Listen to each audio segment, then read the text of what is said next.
ازاي العين بتشوف الالوان؟ احنا عارفين ان الضوء الابيض عبارة عن 7 الوان اللي هي الوان الطيف، وان الالوان الاساسية عندنا هو الاحمر والاخضر والازرق. الالوان دي لما بتختلط ببعض بتدينا بقية الالوان السبعة، وكلهم مجتمعين بيدونا اللون الابيض. وخلي بالي انا بتكلم على ضوء مش بتكلم على الوان، عشان ما حدش يجيب الوان يحطها على بعض ويقول فين اللون الابيض. لا، انا بتكلم على الضوء. حط اضواء على بعضها هتلاقيها ادتنا اللون الابيض. تجربة على كده، لو جبنا السي دي عارفين ان هي بتعكس الوان الطيف، لو لفيناها بسرعة جدا هتلاقيها بتكون اللون الابيض.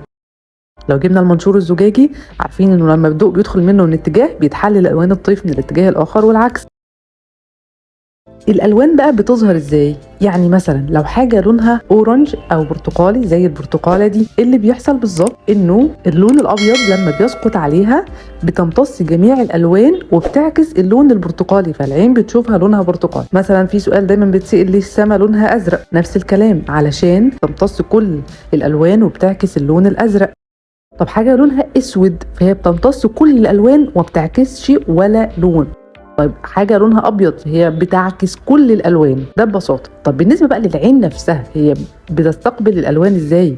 ولو الموضوع ببساطة كده، طب ما ليه في ناس عندها عمى ألوان؟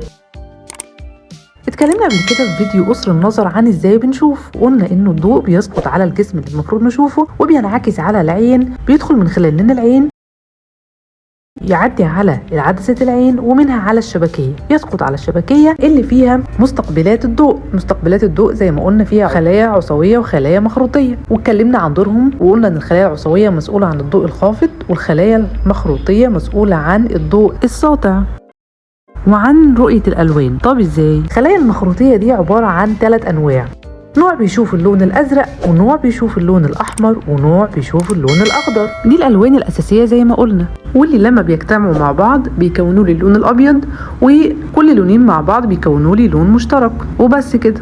لو الفيديو عجبكم ما تنسوش تعملوا لي اشتراك للقناة، واكتبوا لي في كومنت عايزين الفيديو الجاي يكون عن ايه. شكرا لكم، سلام عليكم.